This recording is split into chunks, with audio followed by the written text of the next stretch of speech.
नजर तू आया, रब को मेहरबान पाया, आईना साफ किया, साफ नजर तू आया।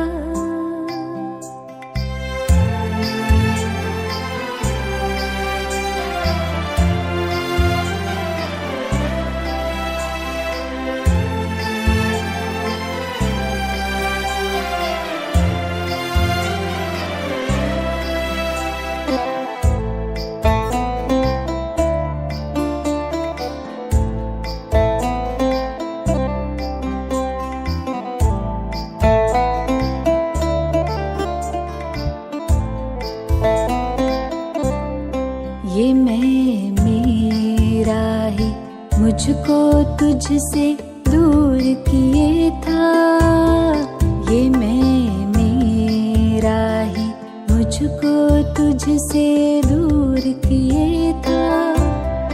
जाने गुरूर था क्यों मुझको जो मगरूर किए था, जाने गुरूर था क्यों मुझको जो मगरूर किए था। निगाह पर्दा हटा, रब को निगहबान पाया, निगाह पर्दा हटा, रब को निगहबान पाया, आईना साफ किया, साफ नजर में आया।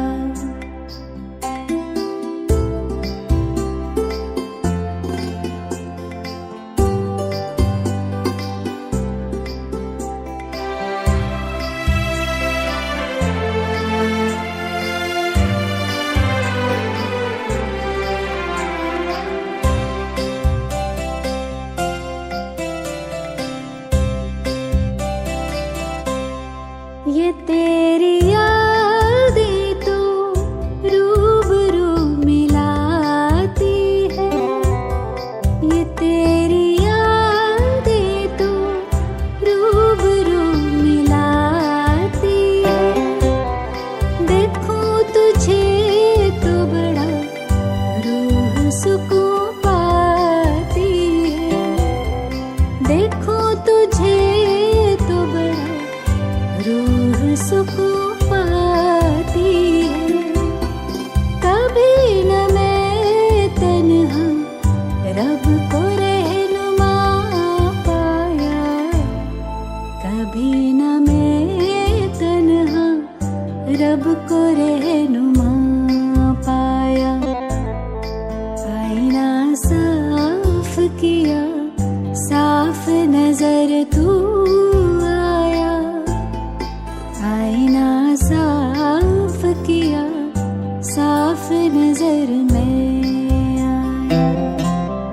जो मैं को साफ किया, साफ नजर तू आया, रब को मेहरबान पाया, आईना साफ किया, साफ नजर तू आया, रब को मेहरबान पाया, रब को निगहबान पाया, रब को रहनुमा पाया।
जगमग ज्योति हूँ, मैं तो एक जगमग ज्योति हूँ।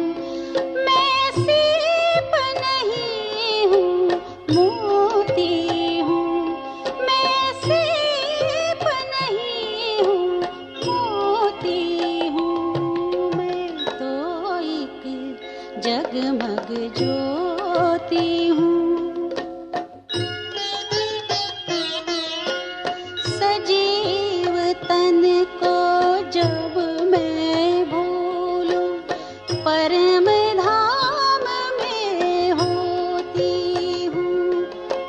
सजीव तन को जब मैं भूलूं, परम धाम में होती हूँ।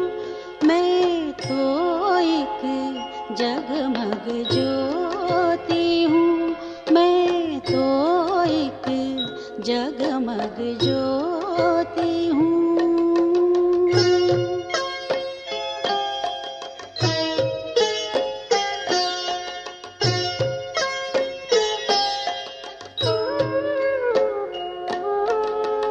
देख रही मैं दिव्य लोक में लाल प्रकाश अनंत रे। देख रही मैं दिव्य लोक में लाल प्रकाश अनंत रे। बीच में चमके ज्योति बिंदु, जिसका कोई न अंत रे। परम पिता परमात्मा तू, परम पिता परमात्मा तू। मैं तेरी याद में खोती हूँ, मैं तो एक जगमग ज्योति हूँ। मैं तो एक जगमग ज्योति हूँ।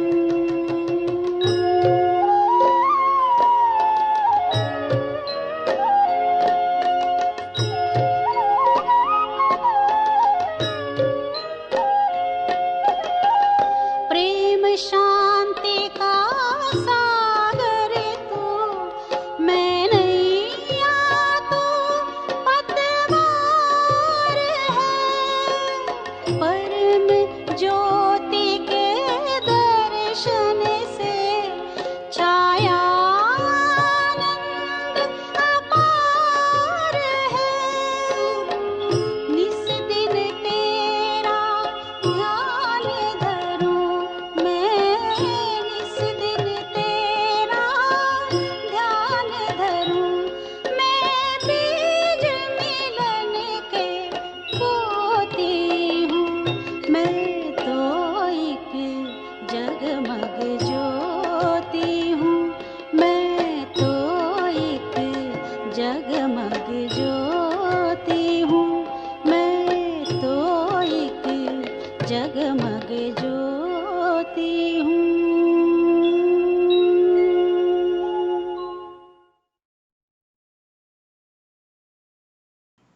Om Shanti and a very good evening to all of you.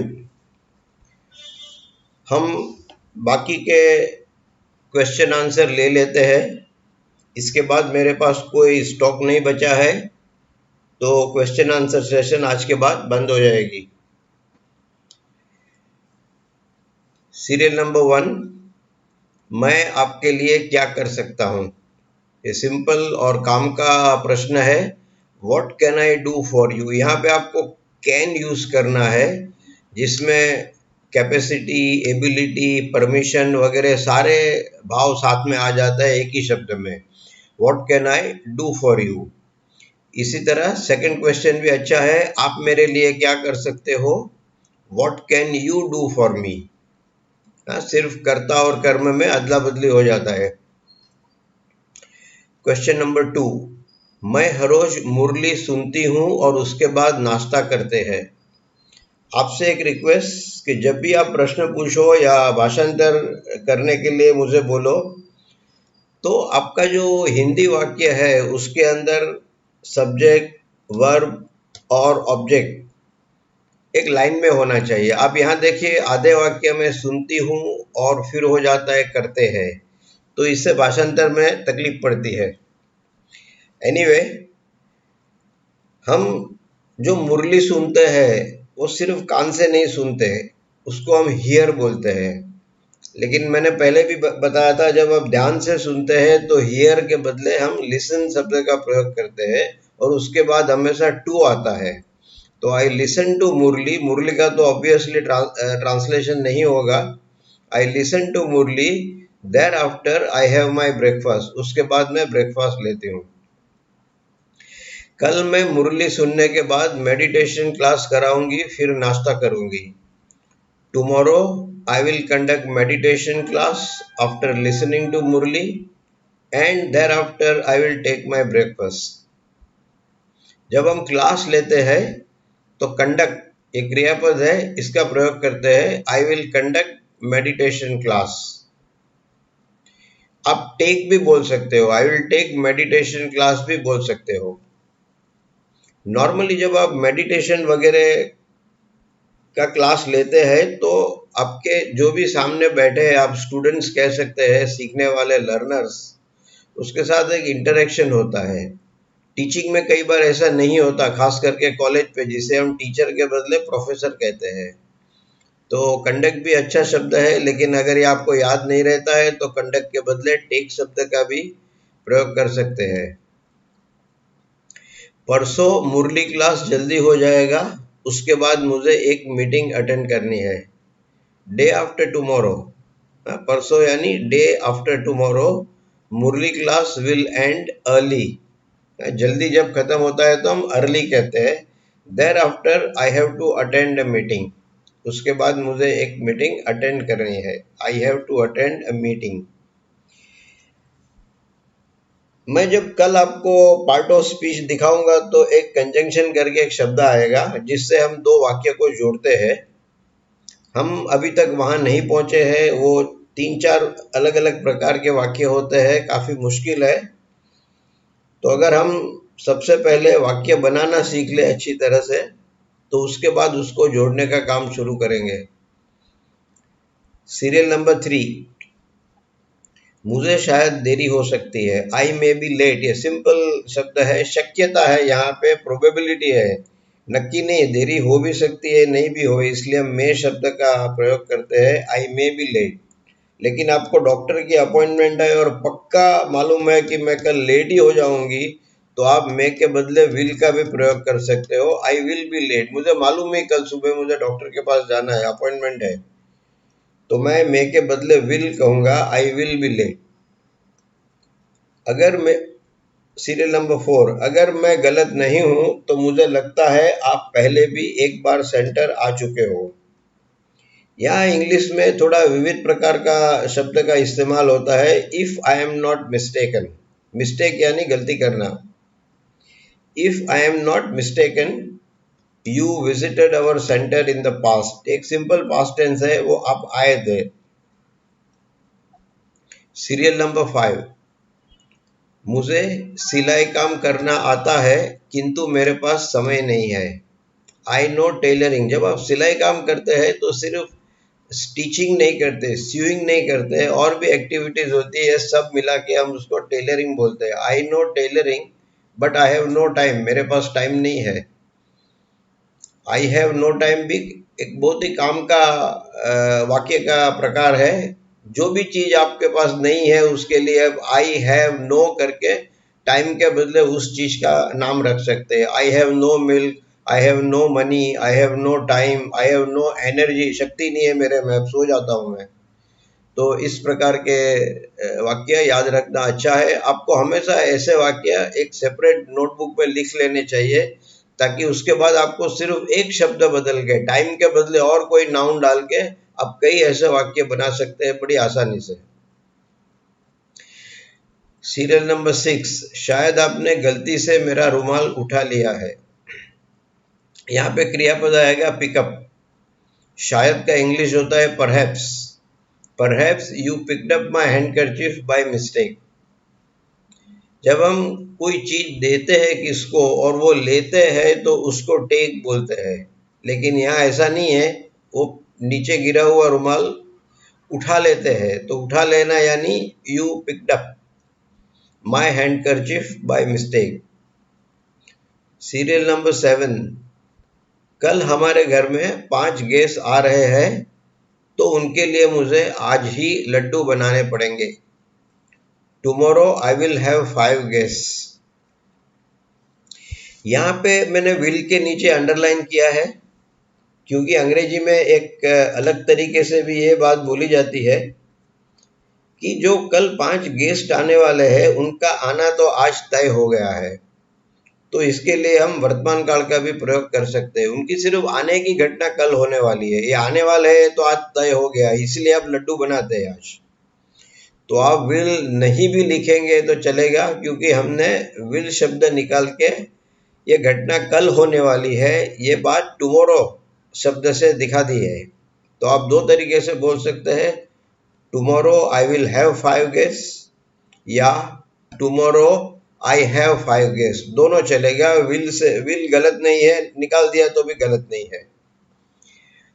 I will have to make laddoos for them, मुझे लड्डू बनाने पड़ेंगे। अब बनाएंगे आज, लेकिन आज के अंदर, टुडे के अंदर, समझो ये बात आप सुबह 10 बजे बोल रहे हैं, हो सकता है अब लड्डू शाम को 4 बजे बनाए, तो सुबह 10 बजे के संदर्भ में आज की तारीख में भी शाम को 4 बजे फ्यूचर टेंस हो जाता है, इसलिए हम विल का प्रयोग करेंगे। I will have to make laddoos for them. यहाँ पे भी अगर समझो आपने विल निकाल दिया तो चलेगा, क्योंकि बहुत ही कम समय में आपको लड्डू बनाना है। तो यू कैन ऑल्सो से, आप ये भी बोल सकते हो, I have to make laddoos for them. Serial number 8, मुझे गलत मत समझो, ये सब कैसे हुआ, ये प्रश्न है।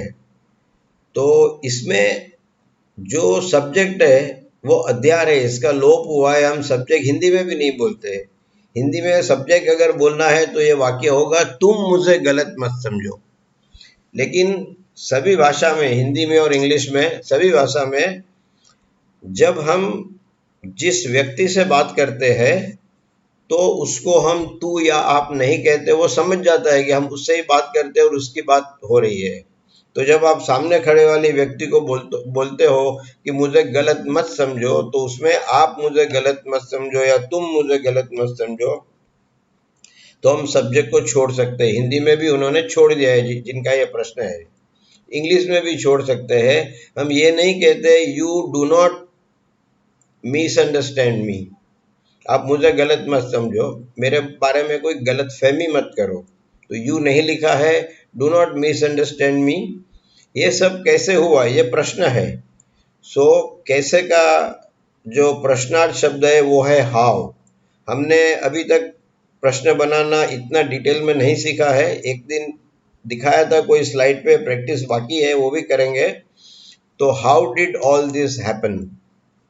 जब आप डू बाहर निकालते हैं तो कॉन्जुगेशन डू पे होता है, मुख्य क्रियापद पे नहीं होता। तो हमने डू का पास्ट टेंस डिड कर दिया, इसलिए हैपन का पास्ट टेंस नहीं करना पड़ेगा, नहीं तो 2 पास्ट टेंस हो जाएंगे, गलत हो जाएगा। How did all this happen, या दिस का स्पेलिंग देखना, ये THIS, दिस का बहुवचन है। How did all this happen. काश ये कोरोना खत्म हो जाता। यहाँ पे आप एक विश करते हैं, एक इच्छा व्यक्त करते हैं, I wish corona ends soon, corona खत्म होता है जल्दी। हिंदी वाक्य में सून यानी जल्दी नहीं लिखा है, लेकिन इसका भावार्थ ऐसा है, तो मैंने इंग्लिश में सून शब्द डाल दिया है। सून यानी जल्दी से, I wish corona ends soon. Serial number 9, संसार में हर व्यक्ति प्रेम चाहता है, चाहे बच्चा है या बूढ़ा। इसका थोड़ा फ्री यानी मुक्त भाषांतर होगा, और उसका जो क्रियापद है इंग्लिश में उसको क्रेव बोलते हैं। क्रेव का मतलब होता है आपको जो चीज बेहद पसंद है और आपके पास नहीं है, और उसकी इच्छा रखे, उसकी ख्वाहिश रखे, तो ये विश जैसा ही शब्द है, वॉन्ट जैसा ही शब्द है, आई विश, आई वॉन्ट, लेकिन क्रेव में इच्छा करने की तीव्रता बहुत ज्यादा है। तो जिस तरह से हिंदी वाक्य दिया गया है मुझे, मैं देख सकता हूं कि तीव्रता इन व्यक्तियों में बहुत ज्यादा होती है कि वो किसी के प्रेम को चाहते हैं, क्योंकि वो अकेले पड़ जाते हैं। बच्चा भी कई बार अकेला हो जाता है, बूढ़े लोग भी अकेले हो जाते हैं। तो हम इनको जानते नहीं, इसलिए हम एवरीवन के बदले एवरीबॉडी बोलेंगे। एवरीबॉडी क्रेव्स, एवरीबॉडी हमेशा एक वचन होता है, तो ये 4 ग्रह की युति में क्रेव का क्रेव्स हो जाएगा। Everybody craves for love and care. हम इस तरह से हम सिर्फ प्रेम नहीं लिखेंगे, उनको लव भी चाहिए और उनका कोई ध्यान रखे ऐसी केयर भी चाहिए। Love and care whether one is a child और एन एल्डरली पर्सन। बूढ़े लोगों के लिए एल्डरली शब्द का प्रयोग होता है। ओल्ड यानी पुराना, ओल्ड यानी पुराना। उसकी जो सेकंड डिग्री होती है, जो हमने एडजेक्टिव में सीखी थी, वो अगर वस्तु है तो ओल्ड की सेकंड डिग्री होती है ओल्डर, लेकिन व्यक्ति है तो ओल्ड की सेकंड डिग्री होती है एल्डर। जैसे मेरा बड़ा भाई है तो मेरे लिए वो एल्डर ब्रदर है, मेरी बड़ी बहन मेरे लिए एल्डर सिस्टर है, ओल्डर नहीं है। ओल्डर, ओल्ड, ओल्डर ये सिर्फ वस्तु के लिए प्रयोग में लिए जाते हैं। व्यक्ति के लिए ओल्ड का सेकंड डिग्री होता है एल्डर, और थर्ड डिग्री वस्तु की होती है द ओल्डेस्ट, और व्यक्ति की थर्ड डिग्री होती है द एल्डेस्ट। Serial number 10। ये जो वाक्य है रेड फॉन्ट में, I forwarded all files to Mohit right now, please contact us. Honestly मुझे इतना ये अच्छा नहीं लगा ये वाक्य, क्योंकि देखो आप आई फॉरवर्डेड, ये भूतकाल है, और थोड़ा आगे जाएंगे तो आएगा राइट नाउ, अभी। तो ये दो शब्द एक दूसरे के साथ फिट नहीं होते हैं। दूसरा, प्लीज कॉन्टेक्ट अस।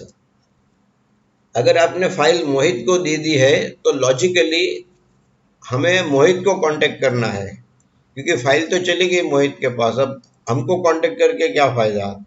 तो मैंने ऐसा मान लिया है कि ये अस यानी हम नहीं है, ये हिम है, मोहित है।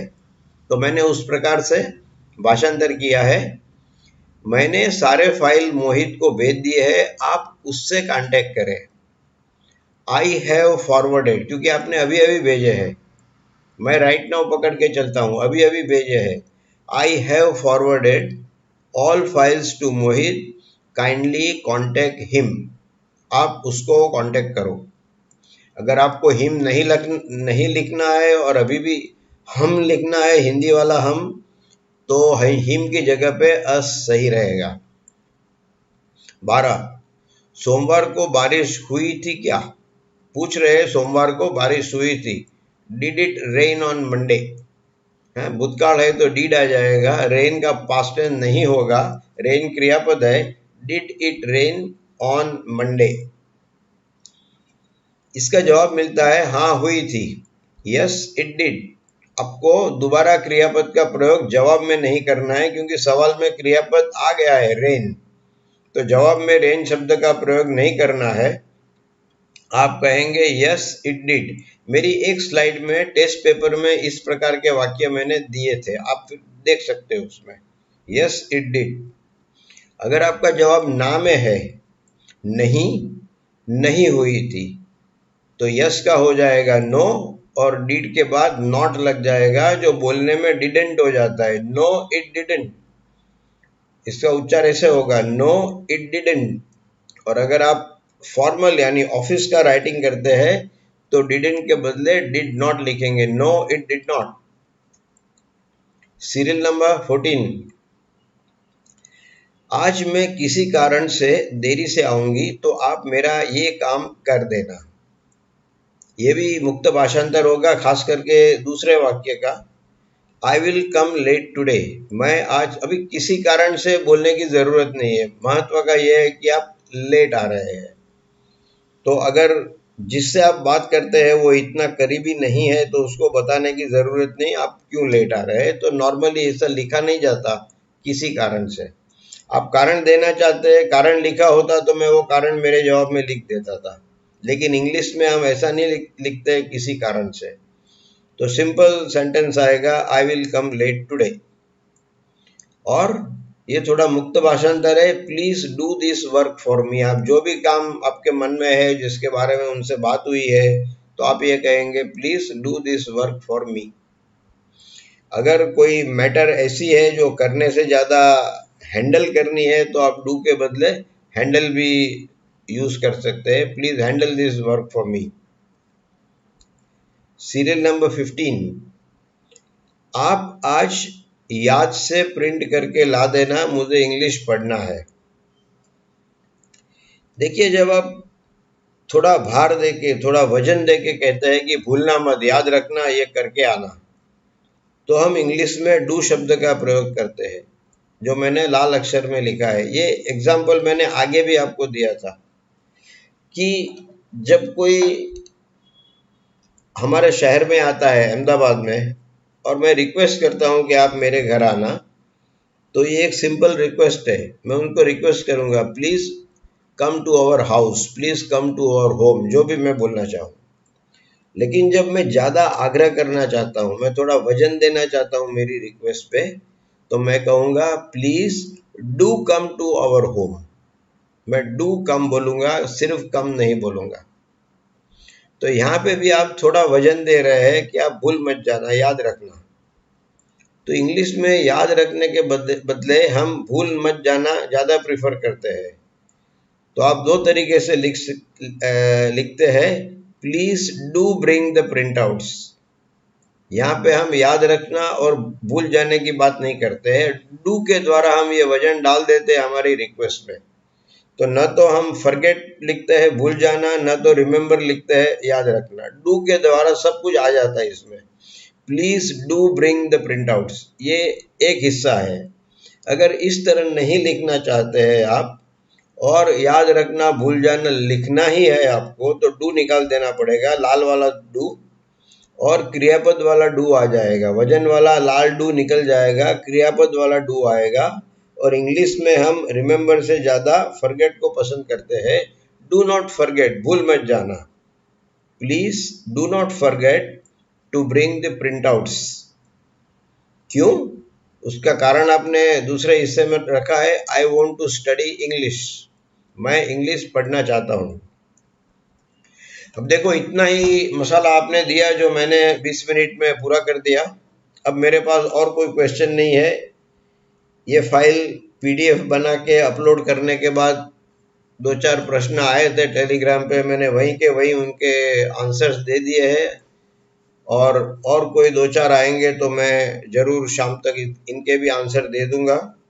लेकिन इसके बाद किचन में न आटा है, न सब्जी है, न गेहूँ है, न चावल है, तो खाना नहीं पकेगा। तो कल से, और ये मैं एक्सपेक्ट करता था, ये मैं जानता था ऐसा ही होगा, इसलिए मैंने कल ही आपको लिख दिया था कि 2 दिन क्वेश्चन आंसर चलेगा, 14 और 15 तारीख, और 16 तारीख को मैं आपको पार्ट ऑफ स्पीच सिखाऊंगा। नहीं, ये हम सीख चुके हैं, हम इसका खाली रिव्यू कर देंगे, रिवीजन भी नहीं करेंगे, सिर्फ रिव्यू करेंगे, ताकि सारा चित्र आपके मगज में बैठ जाए। अब हमारे पास कुछ वक्त है, तो मैं आपसे कुछ बात करना चाहता हूँ दोबारा।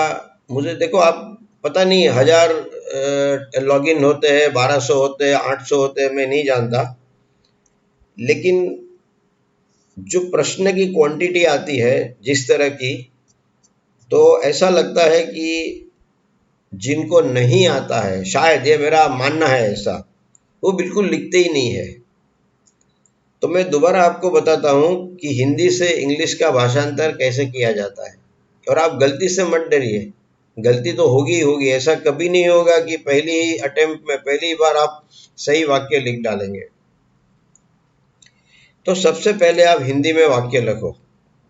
इसमें खाली एक ही ध्यान रखो कि आपके वाक्य के अंदर सब कुछ सुसंगत होना चाहिए। आप भूतकाल भी लिखेंगे, फिर आज भी लिखेंगे, वर्तमान काल लिखेंगे और आने वाली कल लिखेंगे, तो सब गड़बड़ी हो जाएगी। तो पहले आप एक सिंपल हिंदी वाक्य लिखो, आप सरल क्रियापद लो जो आप बार बार इस्तेमाल करते हो, भले ही इसका इंग्लिश आपको नहीं आता है, मुझे इससे कोई प्रॉब्लम नहीं है, वो सिर्फ वोकेबुलरी का मामला है, शब्द भंडोड़ का मामला है। आप पहले हिंदी वाक्य लिखो, सरल वाक्य जो आप हर रोज इस्तेमाल करते हैं, या वो वाक्य लिखो जो आप बोलना चाहते हैं हिंदी में। सेकंड स्टेप में हिंदी भाषा में आप इंग्लिश नियम के अनुसार वाक्य लिखो। मैं आपको एग्जाम्पल देता हूं। मैं केला खाता हूं, ये आपने हिंदी में लिखा।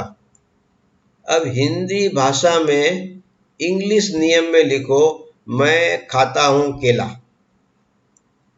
तो इससे क्या हो जाएगा कि एक से ये 2 नंबर का स्टेप निकाल के 3 नंबर के इंग्लिश वाक्य पे जाना आपको शायद थोड़ा कठिन लगेगा शुरू में। बाद में नंबर 2 स्टेप की जरूरत नहीं रहेगी।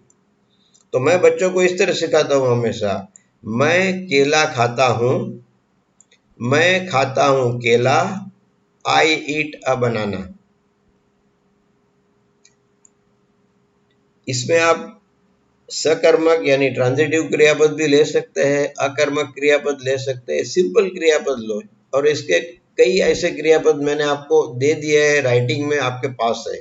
इसमें से कोई भी एक चुनो और आप आपका वाक्य मन में बनाओ। नंबर 1 हिंदी में लिखो हिंदी नियम के अनुसार, नंबर 2 हिंदी में लिखो इंग्लिश नियम के अनुसार, और नंबर 3 उसके बाद आप इंग्लिश में लिखो।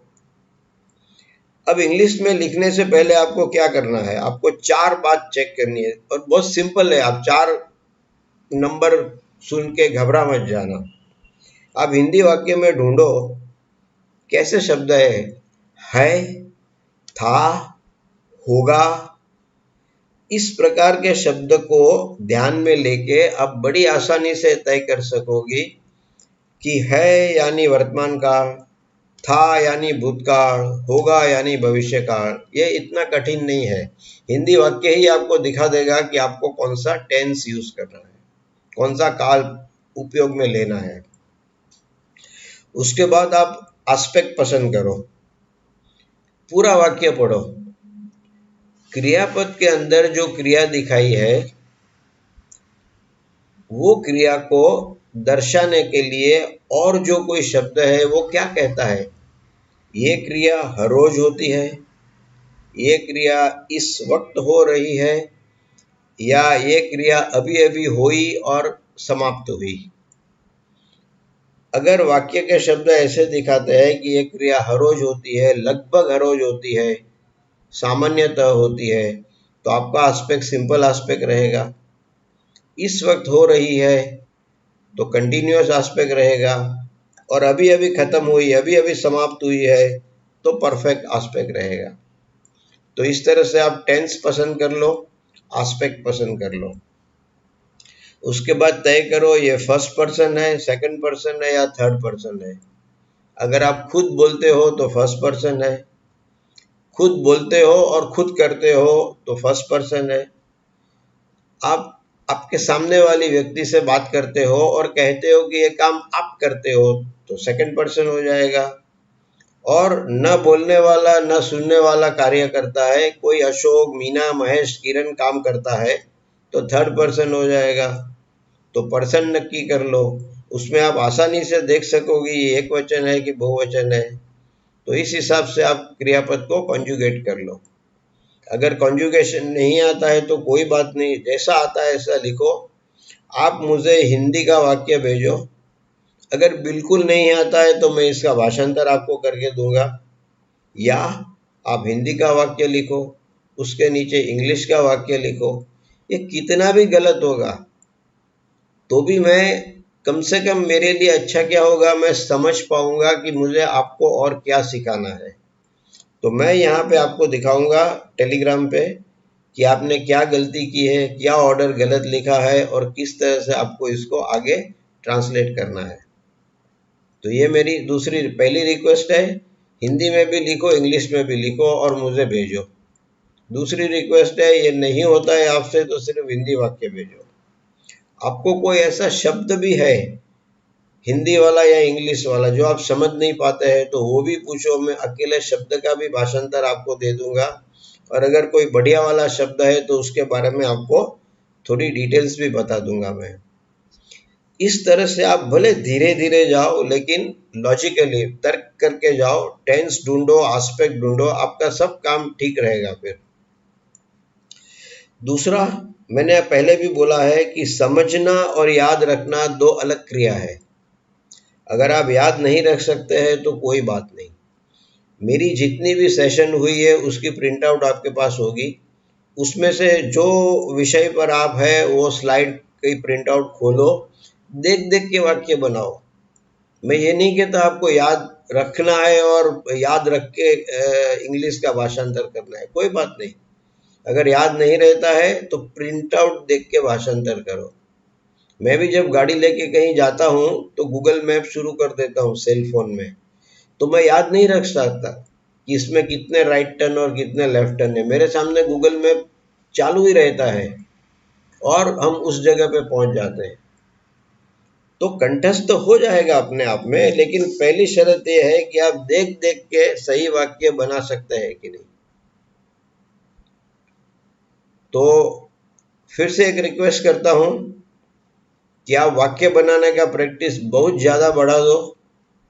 टेलीग्राम पे बहुत कम रिस्पॉन्स आता है, मुझे लगता है आप में से कई लोगों को वाक्य बनाना नहीं आता। और अगर आप वाक्य ही नहीं बना पाओगे तो 2-4 दिन के बाद जब हम इसके ऊपर वाली चीज़ सीखेंगे तो आपका क्या हालत होगा, आप बिल्कुल पीछे रह जाएंगे। मैं कल और एक बात आपको बताऊंगा चार्ट के साथ। मैंने जैसे कहा, पार्ट ऑफ स्पीच कोई अपने आप में कोई विषय नहीं है, ये एक रिव्यू है हमने आज तक क्या किया। इंग्लिश में वाक्य में 8 प्रकार के शब्द होते हैं, इसको पार्ट ऑफ स्पीच बोलते हैं। और उसके बारे में मैं सिर्फ आपको बताऊंगा कि हमने क्या क्या सीखा आज तक। उसमें से 3 चीज हमने नहीं सीखी है, जो इसके बाद मैं सिखाना शुरू करूंगा। लेकिन जो महत्व की बात मैं कल आपको बोलने वाला हूं ये है कि धीरे धीरे हमारा व्याकरण समाप्त होने आया है। व्याकरण खत्म हो जाएगा तो वाक्य रचना और भाषा शुरू होगी। सही भाषा बोलने और लिखने के लिए व्याकरण चाहिए, वो व्याकरण हमने सीख लिया तो 2-4-5 दिन में व्याकरण बंद हो जाएगा, हम सिर्फ भाषा की बात करेंगे। और उस वक्त जिनको वाक्य रचना बनाना नहीं आते वो क्या करेंगे। इसलिए मैं रिक्वेस्ट करता हूं कि आप हिंदी वाक्य ढूंढो, उसका इंग्लिश बनाओ और टेलीग्राम पे डालो। 100 पोस्ट आएगी तो भी धीरे धीरे मैं सब क्लियर कर दूंगा, मुझे कोई प्रॉब्लम नहीं है। टाइम लगेगा क्योंकि मैं भी घर बार लेके बैठा हूँ, मेरी ऑफिस लेके बैठा हूँ, तो टाइम लगेगा, लेकिन सबको सबका जवाब मिलेगा। और गलती से कोई प्रश्न छूट गया, क्योंकि मुझे पीछे पीछे पीछे जाना पड़ता है टेलीग्राम में, वो भी कोई आसान काम नहीं है। तो कोई प्रश्न छूट गया तो बुरा मत मानो, दोबारा पोस्ट करो। ऐसा नहीं होगा कि बार बार एक ही प्रश्न मेरे हाथ से छूटता रहेगा। तो ये मेरा इम्पोर्टेंट मैसेज है, संदेश है कि अब हम ऐसी स्टेज पे आ गए। 19 अगस्त को हमने ये शुरू किया था, व्याकरण पढ़ाना करीब करीब समाप्त हो गया है, जो वाक्य रचना से जुड़ा हुआ व्याकरण है। और अभी जो व्याकरण शुरू होगा उसमें व्याकरण कम और भाषा ज़्यादा होगी, लैंग्वेज ज़्यादा होगी। लैंग्वेज एंड ग्रामर, ग्रामर का हिस्सा कम होता जाएगा, व्याकरण का हिस्सा कम होता जाएगा, लैंग्वेज यानी भाषा का वजन बढ़ता जाएगा और फिर आपके लिए मुश्किलें भी बढ़ जाएगी। और ये टेली टीचिंग में मैं देख नहीं सकता, मुझे नहीं पता चलता क्या हो रहा है उस साइड पे। मेरे लिए एक ही विंडो है, एक ही खिड़की है, और वो खिड़की है टेलीग्राम पे। लेकिन मैं जब वो खिड़की से झांकता हूँ तो ज़्यादा कुछ नज़र नहीं आता। तो इसलिए रिक्वेस्ट करता हूँ कि आपकी जितनी भी कठिनाइयाँ हैं, आपकी भले कितनी भी छोटी कठिनाई हो, आपको कुछ नहीं आता, सिर्फ 5% आता है, कोई बात नहीं, मुझे बोल दो हमें इतना ही आता है और कुछ नहीं आता है, मैं सिखा दूंगा आपको। लेकिन आपको प्रैक्टिस करनी पड़ेगी, लिखना पड़ेगा। आप बोल बोल के मत सीखो। आप जहाँ भी हो नोटबुक लो, मेरी स्लाइड खोलो, मेमोरी यानी याद शक्ति पे मत जाओ, कंठस्थ करने पे मत जाओ, सिर्फ मेरी स्लाइड देख देख के आप वाक्य बनाने का प्रयत्न करो, फिर देखते आगे क्या होता है। तो इसके साथ मैं ये सेशन यहाँ ख़त्म करता हूँ। Om Shanti. Thank you very much and see you tomorrow evening once again. Thank you.